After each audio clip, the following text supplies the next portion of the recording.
सरस्वती व्यासं ततो जयमुदीरये।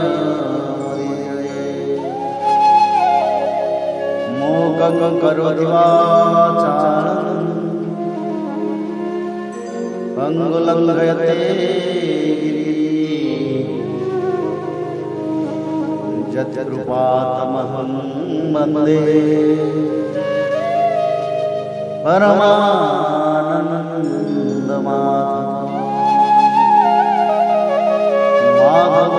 माधवो वाक्यं माधवो हरि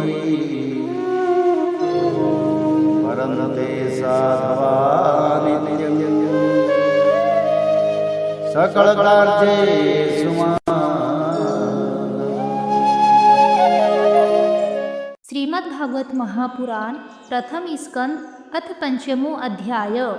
भगवान के यश कीर्तन की महिमा और देवर्षि नारद जी का पूर्व चरित्र। सूत जी कहते हैं, तदनंतर सुखपूर्वक बैठे हुए बिना पानी परम यशस्वी देवर्षि नारद ने मुस्कुराकर अपने पास ही बैठे ब्रह्मर्षि व्यास जी से कहा।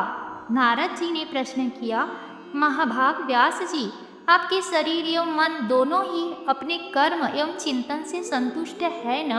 अवश्य ही आपकी जिज्ञासा तो भली भांति पूर्ण हो गई है, क्योंकि आपने जो यह महाभारत की रचना की है वह बड़ी ही अद्भुत है। वह धर्म आदि सभी पुरुषार्थों से परिपूर्ण है। सनातन ब्रह्म तत्व को भी आपने खूब विचारा है और जान भी लिया है। फिर भी प्रभु, आप अकृतार्थ पुरुष के समान अपने विषय में शोक क्यों कर रहे हैं? व्यास जी ने कहा, आपने मेरे विषय में जो कुछ कहा है वह सब ठीक ही है। वैसा होने पर भी मेरा हृदय संतुष्ट नहीं है। पता नहीं इसका क्या कारण है। आपका ज्ञान अगाध है। आप साक्षात ब्रह्मा जी के मानस पुत्र है। इसीलिए मैं आपसे ही इसका कारण पूछता हूँ। नारद जी, आप समस्त गोपनीय रहस्य को जानते हैं, क्योंकि आपने उन पुराण पुरुष की उपासना की है जो प्रकृति पुरुष दोनों के स्वामी हैं और असंग रहते हुए ही अपने संकल्प मात्र से गुणों के संसार की सृष्टि, स्थिति और प्रलय करते रहते हैं। आप सूर्य की भांति तीनों लोकों में भ्रमण करते रहते हैं और योग बल से प्राण वायु के समान सबके भीतर रहकर अंतकरणों के साक्षी भी है। योगानुष्ठान और नियमों के द्वारा पर ब्रह्म और शब्द ब्रह्म दोनों की पूर्ण प्राप्ति कर लेने पर भी मुझ में जो बड़ी कमी है उसे आप कृपा करके बतलाइए। नारद जी ने कहा, व्यास जी, आपने भगवान के निर्मल यश का गान प्राय नहीं किया। मेरी ऐसी मान्यता है कि जिससे भगवान संतुष्ट नहीं होते वह शास्त्रीय ज्ञान अधूरा है। आपने धर्म आदि पुरुषार्थों का जैसा निरूपण किया है, भगवान श्री कृष्ण की महिमा का वैसा निरूपण नहीं किया। जिस वाणी से चाहे वह रस भाव अलंकार आदि से युक्त ही क्यों न हो, जगत को पवित्र करने वाले भगवान श्री कृष्ण के यश का कभी गान नहीं होता। वह तो कौवों के लिए उच्छिष्ट फेंकने के स्थान के समान अपवित्र मानी जाती है। मानसरोवर के कमनीय कमल वन में विहार करने वाले हंसों की भांति ब्रह्मधाम में विहार करने वाले भगवत चरणारविंद आश्रित परमहंस भक्त कभी उसमें रमन नहीं करते। इसके विपरीत जिसमें सुंदर रचना भी नहीं है और जो दूषित शब्दों से युक्त भी है, परंतु जिसका प्रत्येक श्लोक भगवान के सुयश सूचक नामों से युक्त है, वह वाणी लोगों के सारे पापों का नाश कर देती है। क्योंकि सत्पुरुष ऐसी ही वाणी का श्रवण गान और कीर्तन किया करते हैं। वह निर्मल ज्ञान भी जो मोक्ष की प्राप्ति का साक्षात साधन है, यदि भगवान की भक्ति से रहित हो तो उसकी उतनी शोभा नहीं होती। फिर जो साधन और सिद्धि दोनों ही दशाओं में सदा ही अमंगल रूप है, वह काम्य कर्म और जो भगवान को अर्पण नहीं किया गया है, ऐसा अहेतुक निष्काम कर्म भी कैसे सुशोभित हो सकता है। महाभाग व्यास जी, आपकी दृष्टि अमोघ है, आपकी कीर्ति पवित्र है, आप सत्यपरायण एवं दृढ़ व्रत है, इसलिए अब आप संपूर्ण जीवों को बंधन से मुक्त करने के लिए समाधि के द्वारा अचिंत्य शक्ति भगवान की लीलाओं का स्मरण कीजिए। जो मनुष्य भगवान की लीला के अतिरिक्त और कुछ कहने की इच्छा करता है, वह उस इच्छा से ही निर्मित अनेक नाम और रूपों के चक्कर में पड़ जाता है। उसकी बुद्धि भेदभाव से भर जाती है। जैसे हवा के झकोरों से डगमगाती हुई डोंगी को कहीं भी ठहरने का ठौर नहीं मिलता, वैसे ही उसकी चंचल बुद्धि कहीं भी स्थिर नहीं हो पाती। संसारी लोग स्वभाव से ही विषयों में फंसे हुए हैं। धर्म के नाम पर आपने उन्हें निंदित पशु हिंसा युक्त सकाम कर्म करने की भी आज्ञा दे दी है। यह बहुत ही उल्टी बात हुई, क्योंकि मूर्ख लोग आपके वचनों से पूर्वोक्त निंदित कर्मों को ही धर्म मानकर यही मुख्य धर्म है ऐसा निश्चय करके उसका निषेध करने वाले वचनों को ठीक नहीं मानते। भगवान अनंत है। कोई विचारवान ज्ञानी पुरुष ही संसार की ओर से निवृत्त होकर उनके स्वरूपभूत परमानंद का अनुभव कर सकता है। अतः जो लोग पारमार्थिक बुद्धि से रहित है और गुणों के द्वारा नचाए जा रहे हैं, उनके कल्याण के लिए ही आप भगवान की लीलाओं का सर्वसाधारण के हित की दृष्टि से वर्णन कीजिए। जो मनुष्य अपने धर्म का परित्याग करके भगवान के चरण कमलों का भजन सेवन करता है, भजन परिपक्व हो जाने पर तो बात ही क्या है। यदि इससे पूर्व ही उसका भजन छूट जाए तो क्या कहीं भी उसका कोई अमंगल हो सकता है। परंतु जो भगवान का भजन नहीं करते और केवल स्वधर्म का पालन करते हैं, उन्हें कौन सा लाभ मिलता है। बुद्धिमान मनुष्य को चाहिए कि वह उसी वस्तु की प्राप्ति के लिए प्रयत्न करे जो तिनके से लेकर ब्रह्मा पर्यंत समस्त ऊंची ऊंची योनियों में कर्मों के फलस्वरूप आने जाने पर भी स्वयं प्राप्त नहीं होती।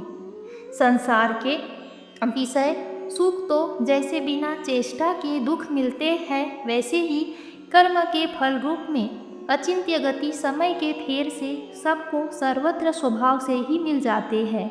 व्यास जी जो भगवान श्री कृष्ण के चरणारविंद का सेवक है, वह भजन न करने वाले कर्मी मनुष्यों के समान दैवात कभी बुरा भाव हो जाने पर भी जन्म मृत्यु में संसार में नहीं आता।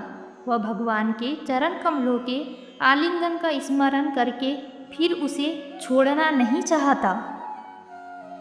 उसे रस का चस्का जो लग चुका है, जिनसे जगत की उत्पत्ति स्थिति और प्रलय होते हैं, वे भगवान ही इस विश्व के रूप में भी है। ऐसा होने पर भी वे इससे विलक्षण हैं। इस बात को आप स्वयं जानते हैं, तथापि मैंने आपको संकेत मात्र कर दिया है। व्यास जी आपकी दृष्टि अमोघ है। आप इस बात को जानिए कि आप पुरुषोत्तम भगवान के कलावतार है। आपने अजन्मा होकर भी जगत के कल्याण के लिए जन्म ग्रहण किया है, इसलिए आप विशेष रूप से भगवान की लीलाओं का कीर्तन कीजिए। विद्वानों ने इस बात का निरूपण किया है कि मनुष्य की तपस्या, वेदाध्ययन, यज्ञानुष्ठान, स्वाध्याय, ज्ञान और दान का एकमात्र प्रयोजन यही है कि पुण्यकीर्ति श्री कृष्ण के गुणों और लीलाओं का वर्णन किया जाए। मुनि पिछले कल्प में अपने पूर्व जीवन में मैं वेदवादी ब्राह्मणों की एक दासी का लड़का था। वे योगी वर्षा ऋतु में एक स्थान पर चातुर्मास्य कर रहे थे। बचपन में ही मैं उनकी सेवा में नियुक्त कर दिया गया था। मैं यद्यपि बालक था, फिर भी किसी प्रकार की चंचलता नहीं करता था। जितेंद्रिय था, खेल कूद से दूर रहता था और आज्ञानुसार उनकी सेवा करता था। मैं बोलता भी बहुत कम था। मेरे इस शील स्वभाव को देखकर समदर्शी मुनियों ने मुझ सेवक पर अत्यंत अनुग्रह किया। उनकी अनुमति प्राप्त करके बर्तनों में लगा हुआ प्रसाद मैं एक बार खा लिया करता था। इससे मेरे सारे पाप धुल गए। इस प्रकार उनकी सेवा करते करते मेरा हृदय शुद्ध हो गया और वे लोग जैसा भजन पूजन करते थे, उसी में मेरी भी रुचि हो गई। प्यारे व्यास जी, उस सत्संग में उन लीलागान परायण महात्माओं के अनुग्रह से मैं प्रतिदिन श्री कृष्ण की मनोहर कथाएं सुना करता था। श्रद्धापूर्वक एक एक पद श्रवण करते करते प्रिय कीर्ति भगवान में मेरी रुचि हो गई।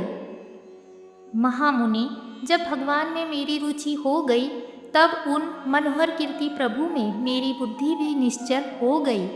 उस बुद्धि से मैं इस संपूर्ण सत और असत रूप जगत को अपने पर ब्रह्म स्वरूप आत्मा में माया से कल्पित देखने लगा। इस प्रकार शरद और वर्षा इन दो ऋतुओं में तीनों समय उन महात्मा मुनियों ने श्री हरि के निर्मल यश का संकीर्तन किया और मैं प्रेम से प्रत्येक बात सुनता रहा। अब चित्त के रजोगुण और तमोगुण को नाश करने वाली भक्ति का मेरे हृदय में प्रादुर्भाव हो गया। मैं उनका बड़ा ही अनुरागी था, विनयी था। उन लोगों की सेवा से मेरे पाप नष्ट हो चुके थे। मेरे हृदय में श्रद्धा थी, इंद्रियों में संयम था एवं शरीर, वाणी और मन से मैं उनका आज्ञाकारी था। उन दीन वत्सल महात्माओं ने जाते समय कृपा करके मुझे उस भूतम ज्ञान का उपदेश किया जिसका उपदेश स्वयं भगवान ने अपने श्रीमुख से किया है। उस उपदेश से ही जगत के निर्माता भगवान श्री कृष्ण की माया के प्रभाव को मैं जान सका, जिसके जान लेने पर उनके परम पद की प्राप्ति हो जाती है। सत्य संकल्प व्यास जी, पुरुषोत्तम भगवान श्री कृष्ण के प्रति समस्त कर्मों को समर्पित कर देना ही संसार के तीनों तपों की एकमात्र औषधि है। यह बात मैंने आपको बतला दी। प्राणियों को जिस पदार्थ के सेवन से जो रोग हो जाता है, वही पदार्थ चिकित्सा विधि के अनुसार प्रयोग करने पर क्या उस रोग को दूर नहीं करता? इस प्रकार यद्यपि सभी कर्म मनुष्य को जन्म मृत्यु रूप संसार के चक्र में डालने वाले हैं, तथापि जब वे भगवान को समर्पित कर दिए जाते हैं तब उनका कर्मपना ही नष्ट हो जाता है। इस लोक में जो शास्त्र विहित कर्म भगवान की प्रसन्नता के लिए किए जाते हैं, उन्हीं से पराभक्ति युक्त ज्ञान की प्राप्ति होती है। उस भगवदर्थ कर्म के मार्ग में भगवान की आज्ञानुसार आचरण करते हुए लोग बार बार भगवान श्री कृष्ण के गुण और नामों का कीर्तन तथा स्मरण करते हैं। प्रभु, आप भगवान श्री वासुदेव को नमस्कार है, हम आपका ध्यान करते हैं। प्रद्युम्न, अनिरुद्ध और शंकरशन को भी नमस्कार करते हैं। इस प्रकार जो पुरुष चतुर्यो रूपी भगवान मूर्तियों के नाम द्वारा प्राकृत मूर्ति रहित अप्राकृत मंत्र मूर्ति भगवान यज्ञ पुरुष का पूजन करता है, उसी का ज्ञान पूर्ण एवं यथार्थ है। ब्रह्मन, जब मैंने भगवान की आज्ञा का इस प्रकार पालन किया तब इस बात को जानकर भगवान श्री कृष्ण ने मुझे आत्मज्ञान, ऐश्वर्य और अपनी भाव रूपा प्रेमा भक्ति का दान किया। व्यास जी, आपका ज्ञान पूर्ण है, आप भगवान की ही कीर्ति का, उनकी प्रेममयी लीला का वर्णन कीजिए।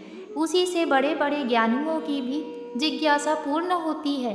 जो लोग दुखों के द्वारा बार बार रोंदे जा रहे हैं, उनके दुख की शांति इसी से हो सकती है और कोई उपाय नहीं है।